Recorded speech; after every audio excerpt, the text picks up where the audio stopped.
Bismillahirrahmanirrahim. Assalamu alaikum dear students. Welcome to my channel Learn Zoology by Dr. Qasim. ایک لمبے عرصے کے بعد دوبارہ حاضر ہوئے ہیں آپ کی خدمت میں، اور اب کوشش کی جائے گی کہ آپ کے لیکچرز ریگولرلی یہاں پر ریکارڈ کیے جائیں اور آپ تک پہنچیں۔ اگر آپ نئے ہیں اس چینل پر تو اس چینل کو سبسکرائب کریں اور ساتھ موجود بیل آئیکن کو دبا دیں تاکہ آپ تک پہنچے ہماری ویڈیو سب سے پہلے اور سب سے تیز۔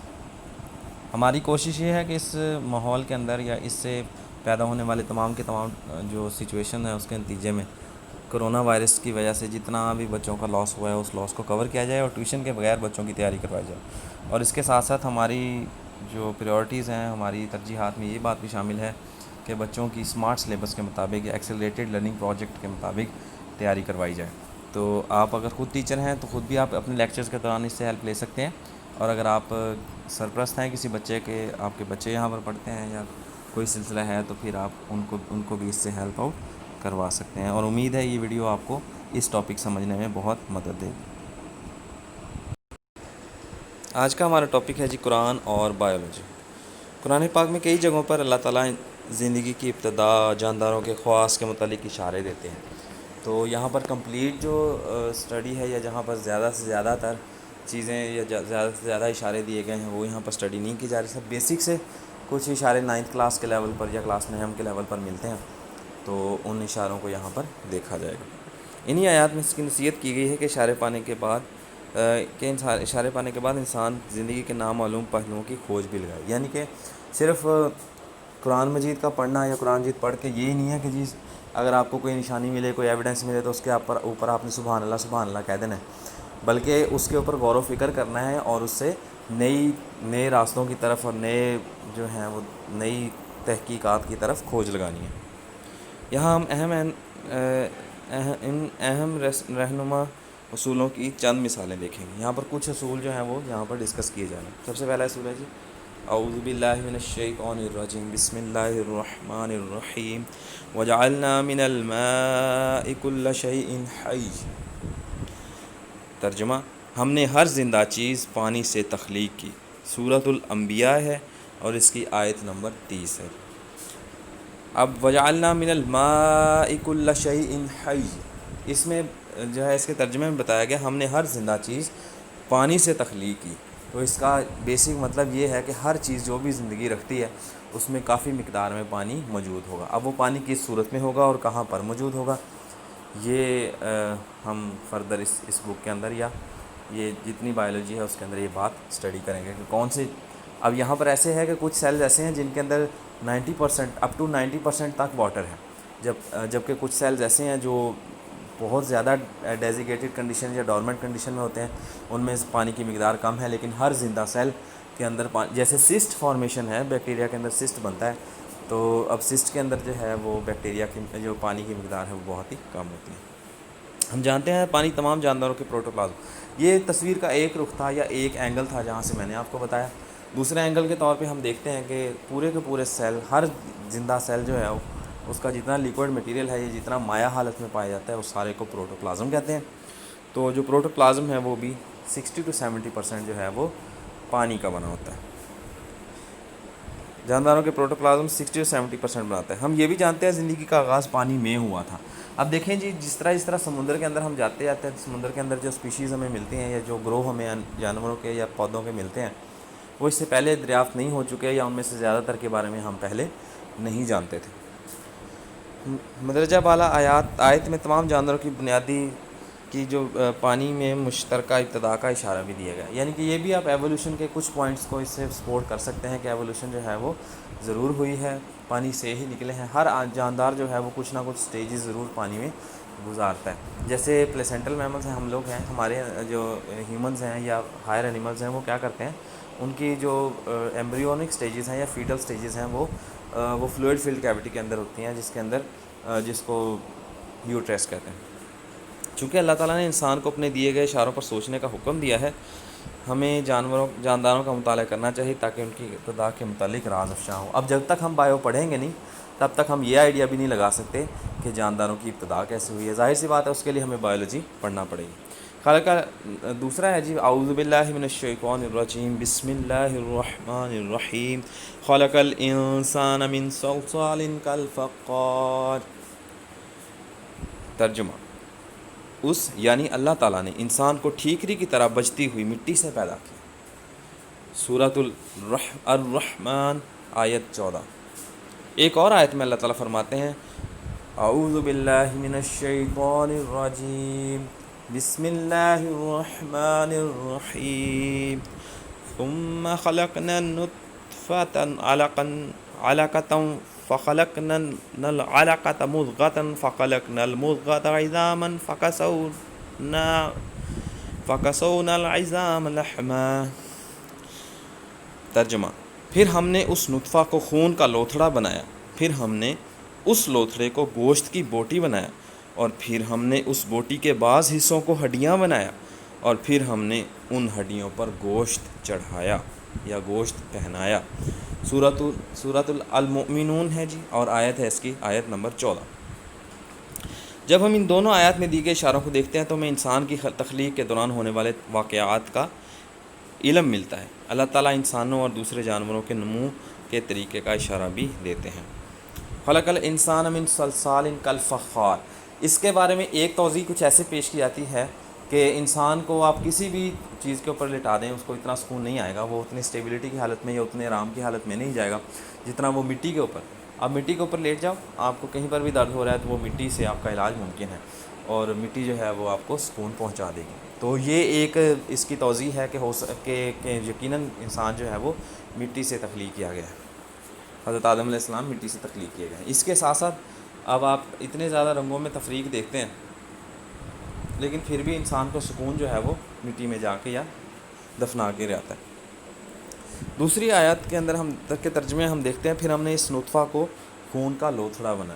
اگر آپ لوگ ڈیولپمنٹل یا تھوڑا سا انسان کی تخلیق کے بارے میں دیکھیں تو جو ایمبریونک سٹیجز ہوتی ہیں، ان ایمبریونک سٹیجز کے اندر یہ ساری کی ساری سٹیجز دکھائی جاتی ہیں۔ نطفہ، جس کو انگلش میں ہم لوگ زائگوٹ کہتے ہیں جی، زائگوٹ سب سے پہلے جو سٹیج میں آتا ہے وہ ہوتا ہے خون کا لوتھڑا یا خون کی کلاٹ کی صورت میں۔ خون کی کلاٹ کی صورت میں، جس کو ہم لوگ گیسٹرولا کہتے ہیں، اس گیسٹرولا کی سٹیج میں وہ کچھ عرصہ گزارتا ہے، اس کے بعد وہ کیا ہو جاتا ہے، گوشت کی بوٹی بن جاتی ہے، یعنی کہ نیرولا بن جاتا ہے، گوشت کی نیرولا بن جاتا ہے، اور اس کے مورولا بن جاتا ہے۔ مورولا بننے کے بعد بعض حصوں کو ہڈیاں بنا دیتی ہے، اس کو گیسٹرولا کہتے ہیں، اور اس کے بلاسٹولا کہتے ہیں، اور اس کے بعد کیا ہوتا ہے، ہڈیوں پر گوشت چڑھ جاتا ہے، اور یہ ڈیولپمنٹ کمپلیٹ ہو جاتی ہے۔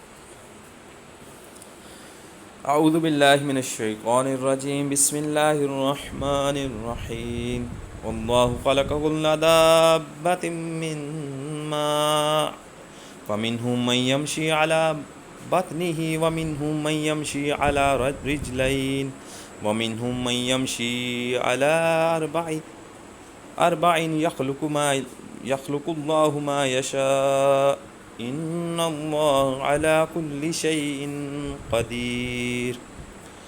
ترجمہ: اللہ نے ہر جاندار کو پانی سے پیدا کیا، سو بعض ان میں پیٹ کے بل چلتے ہیں، اور بعض ان میں 2 پاؤں پر چلتے ہیں، اور بعض ان میں 4 پاؤں پر چلتے ہیں۔ اللہ جو چاہے پیدا کرتا ہے، بے شک اللہ ہر چیز پر قادر ہے۔ سورۃ النور ہے جی، اور اس کی آیت ہے 45۔ اس کے اندر دکھایا گیا کہ انسان پیدا سارے کے جتنے جانور ہیں اس دنیا میں یا جاندار ہیں، وہ سارے کے سارے پانی سے تخلیق کیے گئے ہیں، اور ان جانوروں کی اگر ویرائٹی یا ڈائیورسٹی کی بات کی جائے تو ان جانوروں میں سے کچھ ایسے ہیں جو پیٹ کے بل چلتے ہیں، یعنی کہ اپنے پیٹ کو سہارا بنا کے چلتے ہیں، کچھ ایسے ہیں جو اپنی ٹانگوں کو سہارا بنا کے چلتے ہیں، کچھ ایسے ہیں جو 2 پاؤں پہ چلتے ہیں، اور کچھ ایسے ہیں جو 4 پاؤں پہ چلتے ہیں۔ تو اللہ تعالیٰ کی مرضی ہے، اللہ تعالیٰ کی مشیت ہے، وہ جیسے چاہے اور جس طرح چاہے زندگی کی تخلیق کرے۔ یہ آیت جانداروں کی مشترکہ ابتدا اور پھر ان میں ہونے والی تبدیلیاں بیان کرتی ہے، اور جانداروں کی جدید کلاسیفیکیشن کی بھی تائید کرتی ہے۔ جدید کلاسیفیکیشن کے اندر سب سے بیسیکلی یہ دیکھا جاتا ہے کہ جانداروں کے اندر کون کون سی خصوصیات ایک دوسرے سے ملتی ہیں اور کون کون سی خصوصیات ایک دوسرے سے نہیں ملتی۔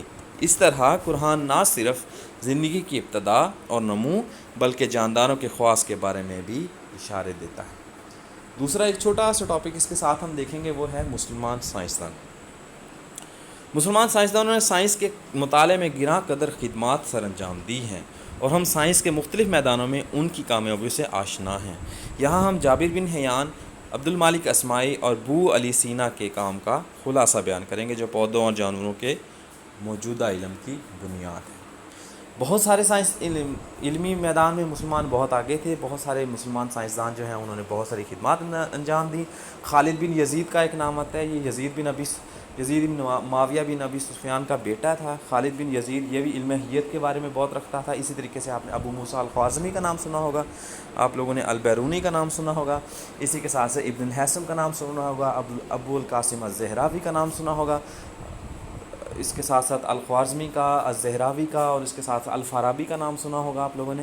تو یہ بہت سارے سائنسدان ایسے ہیں جو مسلمان سائنسدان تھے، لیکن اب کیا ہے، اب مسلمان جو ہیں وہ متحد نہیں ہیں، تو اس لیے ان کا اس علم کے پھیلانے میں بھی، جب انسان نے سائنس اور دین کو سیپریٹ کر دیا، جب علم اور دین کو سیپریٹ کر دیا، ان کے علم دین اور علم دنیا کر دیا، تب سے انسان اور مسلمان جو ہیں وہ پستی کی طرف جا رہے ہیں۔ تو سب سے پہلے ہمیں علم دین اور علم دنیا کو ایک کرنا ہوگا، ہمیں ایک کرنا ہوگا اور ان کو ایک کر کے پڑھانا ہوگا، اگر ہم چاہتے ہیں کہ ہمارے مسلمان دوبارہ اپنی کھوئی ہوئی عظمت جو ہے وہ حاصل کر لیں۔ ایک شعر ہے علامہ اقبال کا، وہ معزز تھے زمانے میں مسلمان ہو کر، وہ معزز تھے زمانے میں مسلمان ہو کر، ہم خوار ہوئے تارک قرآن ہو کر۔ یعنی کہ اس کا مطلب یہ ہے کہ جو ہی ہم نے قرآن مجید کو چھوڑا، ساتھ ہی ہمارے اوپر پستیاں کھل گئیں۔ جابر بن حیان، سب سے پہلے 721 ہجری میں 21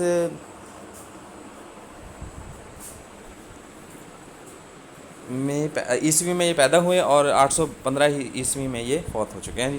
جابر بن حیان ایران میں پیدا ہوئے اور عراق میں انہوں نے طب کی پریکٹس کی۔ ایران میں پیدا ہوئے اور عراق جو تھا اس وقت وہ کوفہ اور بغداد وغیرہ یہ کافی زیادہ ڈیولپ کنٹریز تھے اس زمانے میں، تو مطلب ڈیولپ سٹیز تھے، تو جو جتنے بھی اہل علم یا علم حاصل کرنے کے شوقین ہوتے تھے وہ ان شہروں کا رخ کر لیتے تھے۔ عراق میں طب کی پریکٹس کی، انہوں نے کیمسٹری میں تجرباتی تحقیق کا عمل متعارف کروایا، یعنی کہ کیمسٹری کے اندر جتنے ایکسپیریمنٹس کیے جاتے ہیں، جتنے تجربات کیے جاتے ہیں، ان سب کا، یعنی کہ جتنی سینتھیٹک پروسیسز جن سے کوئی چیزیں بنتی ہیں، یا بریک ڈاؤن پروسیسز یا کیٹابولک پروسیسز جن کے ذریعے چیزیں توڑی جاتی ہیں، وہ سارے کے سارے پروسیسز جابر بن حیان کی مرہون منت ہیں۔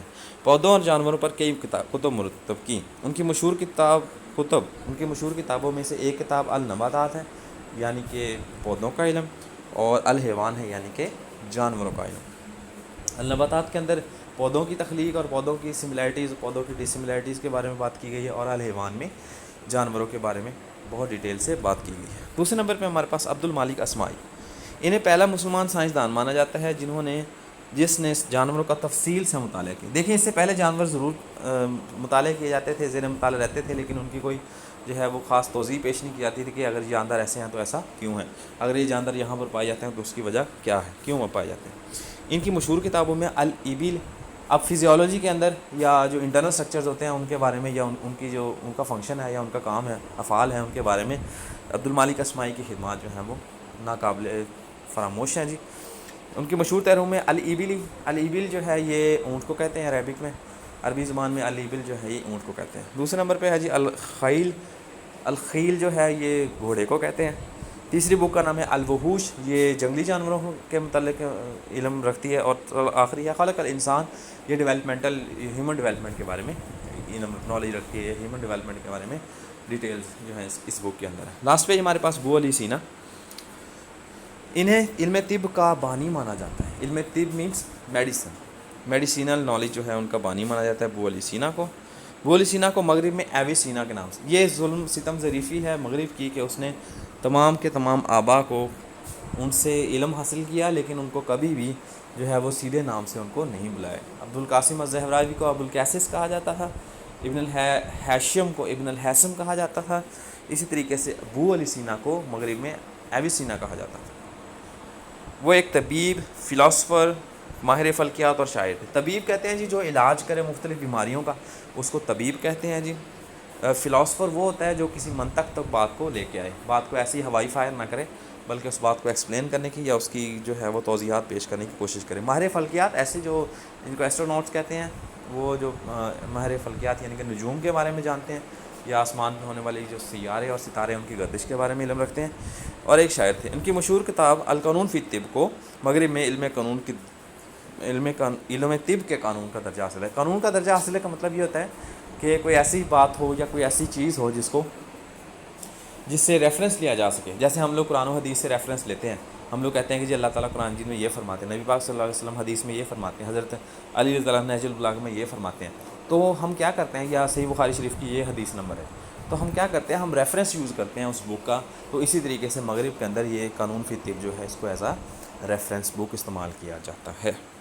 یہ چھوٹے چھوٹے ٹاپکس ہیں, بہت ایزی ہیں, آپ کو بہت کم ٹائم لگے گا ان کو یاد کرنے میں. ان کو جلدی جلدی پریپیئر کر لیجیے گا کیونکہ آپ کے ایگزام بہت قریب ہیں. تو باقی اس چینل کو سبسکرائب کر لیں اگر نئے ہیں, اور ساتھ موجود بیل آئکن کو دبا دیں تاکہ آپ تک ہماری ویڈیوز پہنچیں سب سے پہلے. بہت شکریہ, اللہ حافظ.